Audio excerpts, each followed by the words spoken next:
The air in Willow Creek High School's staff room was thick with the scent of stale coffee and nervous anticipation. Emily Harper, a 24-year-old English teacher in her first year, sat at the edge of a worn-out couch, clutching a stack of lesson plans. Her auburn hair was pulled into a tight bun, a futile attempt to look older, more authoritative. The other teachers, hardened by years in the system, barely glanced her way. She was the new kid in their world, and she felt it. Emily had come to Willow Creek, a small town nestled in the rolling hills of upstate New York, chasing a dream of making a difference. She'd grown up reading books about teachers who changed lives, who turned troubled kids into poets and dreamers. But Willow Creek High was no Hollywood movie set. The school was a crumbling relic of the 1970s, its hallways lined with dented lockers and flickering fluorescent lights. The students were a mix of bored farm kids, restless troublemakers, and a few bright sparks who seemed embarrassed to care about learning. Emily's idealism was already fraying at the edges. It was a Tuesday in October when things took a turn. Emily was wrapping up her last class of the day, a rowdy group of juniors who seemed more interested in their phones than the catcher in the rye. She'd been trying to get them to discuss Holden Caulfield's Alienation, but the room was a circus of snickers and side conversations. At the center of it was Tyler Grayson, a broad-shouldered 17-year-old with a permanent smirk and a rap sheet of suspensions. He was the kind of kid who could silence a room with a look, and he knew it. "Miss Harper, why do we gotta read this whiny crap?" Tyler's voice cut through the chatter, drawing laughs from his buddies in the back. Emily's cheeks flushed, but she kept her voice steady. "It's not whiny, Tyler. It's about feeling like you don't belong. Ever feel that way?" She tried to meet his eyes, hoping to spark something, anything, besides defiance. Tyler leaned back, crossing his arms. "Nah, I belong just fine. Maybe you're the one who don't fit here." The room erupted in laughter, and Emily felt the sting. She pushed through the lesson, but Tyler's words lingered. She was an outsider, too young, too earnest, too soft for a place like this. After the bell rang, Emily stayed late, grading papers in her classroom. The school was eerily quiet, the kind of quiet that amplifies every creak of the old building. She was lost in a sea of misspelled essays when she heard footsteps in the hall. Heavy, deliberate footsteps. Her heart quickened, but she told herself it was just the janitor. Then the door swung open, and Tyler stood there, flanked by two of his friends, Jake and Connor. Their faces were hard, their eyes glinting with something dangerous. "Miss Harper," Tyler drawled, stepping into the room. "You're still here. Dedicated, huh?" Emily stood, her hands trembling slightly. "It's late, Tyler. You shouldn't be here. Go home." Jake, a wiry kid with a shaved head, laughed. "She's telling us what to do, Ty. You believe that?" "Shut up, Jake," Tyler snapped, his eyes never leaving Emily. "You know, Miss Harper, you're too soft for this place. Too weak. We thought we'd teach you a lesson." The air shifted, heavy with threat. Emily's pulse pounded in her ears. She backed toward her desk, fumbling for her phone, but Connor was faster. He grabbed it from her hand and tossed it across the room. It clattered against the whiteboard. "Tyler, don't do this," Emily said, her voice shaking but firm. "You're better than this." He smirked, stepping closer. "You don't know me." What happened next was a blur of motion and pain. Tyler lunged, shoving her against the desk. Jake and Connor joined in, their fists swinging with a cruelty that felt rehearsed. Emily tried to shield herself, but the blows came too fast. A fist connected with her temple, and the world tilted. She crumpled to the floor, her vision swimming, voices fading into a distant hum. Across town, Jack Sullivan was unloading groceries from his truck. A single dad and Army veteran, Jack was a man of quiet strength, his broad shoulders carrying the weight of a life marked by loss and duty. His daughter, Lily, a shy 15-year-old, was one of Emily's students. Jack had noticed the young teacher's passion during parent-teacher night, the way her eyes lit up when she talked about books. It reminded him of his late wife, Sarah, who'd been a dreamer too. Lily was inside, doing homework, when Jack's phone buzzed. It was a text from one of her friends, a girl in Emily's class. "Something's happening at school.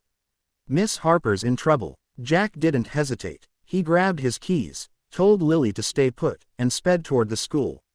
The old pickup roared down the empty streets, his mind racing. He'd seen enough in his years in Afghanistan to know when a situation felt wrong. When he pulled into the school parking lot, it was dark except for a faint glow from one classroom window. He sprinted toward it, his boots pounding the pavement. The classroom door was ajar, and he heard muffled voices, angry, mocking. Then a cry. Jack burst in to find Emily on the floor, curled into a ball, blood trickling from her forehead. Tyler and his friends froze, their faces a mix of shock and defiance. "Get away from her," Jack growled, his voice low and lethal. He was a big man, 6'2" with a soldier's bearing, and the boys hesitated. Tyler squared his shoulders, trying to hold his ground. "This ain't your business, old man," Tyler said, but his voice wavered. Jack didn't answer. He stepped forward, his presence filling the room. Connor bolted first, scrambling out the door. Jake followed, leaving Tyler alone. The boy swung a wild punch, but Jack caught his wrist, twisting it just enough to make him wince. "You're done here," Jack said, shoving Tyler toward the door. The boy stumbled out, cursing, and Jack let him go. There'd be time for consequences later.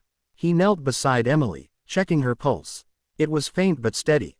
Her breathing was shallow, her face pale. "Hang on, kid," he muttered, pulling out his phone to call 911. As he waited for the ambulance, he kept talking to her, his voice calm despite the rage burning in his chest. "You're gonna be okay. I've got you." The ambulance arrived, and Emily was rushed to Willow Creek General. Jack followed, his mind replaying the scene. He didn't know Emily well, but he knew she didn't deserve this. No one did. At the hospital, Emily slipped into a coma. The doctors were grim, talking about brain swelling and uncertain outcomes. Jack stayed longer than he planned, sitting in the waiting room, his hands clasped tightly.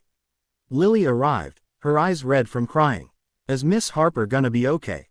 she asked. "I don't know, kiddo," Jack said, pulling her close. "But we're gonna make sure those boys pay for this." Word of the attack spread like wildfire through Willow Creek.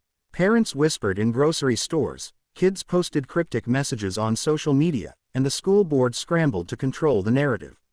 But the real storm was brewing 300 miles away, in a small apartment in Brooklyn, where Emily's mother, Margaret Harper, got the call. Margaret was a force of nature, a 55-year-old lawyer with a reputation for tearing through corporate boardrooms like a hurricane. She'd raised Emily alone after her husband died, instilling in her daughter a fierce love of learning and a stubborn streak. When she heard her daughter was in a coma, something in Margaret snapped. She packed a bag, got in her car, and drove straight to Willow Creek. By the time she arrived, the hospital was a hub of hushed conversations and nervous glances. Margaret stormed in, her graying hair pulled back, her eyes blazing. Jack was still there, talking to a police officer. He introduced himself, explaining what he'd seen. "They're saying it was just a prank gone wrong," Jack said, his voice tight with disgust. "Those kids could have killed her." Margaret's jaw clenched. "A prank? My daughter's fighting for her life, and they're calling it a prank." She turned to the officer. "I want names. I want charges. And I want to know why this school let it happen." The officer, a young man named Officer Daniels, shifted uncomfortably. "We're investigating, ma'am, but the boys are minors, and the school's claiming they didn't know about any prior issues." "Prior issues?" Margaret's voice was a blade. "You're telling me this came out of nowhere?" Jack spoke up. "Tyler Grayson's been trouble for years. Everyone knows it. The school's been letting him slide because his dad's on the board." Margaret's eyes narrowed. "As that's so." She didn't waste time. Over the next few days, while Emily lay in the ICU, Margaret became a one-woman crusade. She met with the principal, a nervous man named Mr. Caldwell, who tried to downplay the incident. "We're handling it internally," he said, adjusting his tie. "Internally?" Margaret snapped. "My daughter's in a coma because your school failed her. You're not handling anything." She dug deeper, pulling records, talking to students, and uncovering a pattern of ignored complaints about Tyler and his crew. Teachers had reported his behavior for years, intimidation, vandalism, even minor assaults, but the school had done little, cowed by Tyler's father, a wealthy local businessman with sway over the board. Margaret wasn't just a grieving mother, she was a lawyer who knew how to build a case. She filed a lawsuit against the school district, alleging negligence and failure to protect. She contacted the local paper, which ran a front-page story, "Young teacher attacked, school accused of inaction." The community was divided. Some rallied behind Emily, others defended Tyler, claiming he was just a troubled kid who needed help. Jack, meanwhile, was grappling with his own role. He wasn't one for the spotlight, but he couldn't stay silent. He testified to the police, describing what he'd seen, and started attending school board meetings, where he called out the administration's failures. His presence, calm, resolute, and backed by his military record, made people listen. Lily, inspired by her dad, started a petition among students to demand better safety measures. Weeks passed, and Emily remained in a coma. Margaret spent every day at her bedside, reading to her from her favorite books, her voice steady even as tears fell.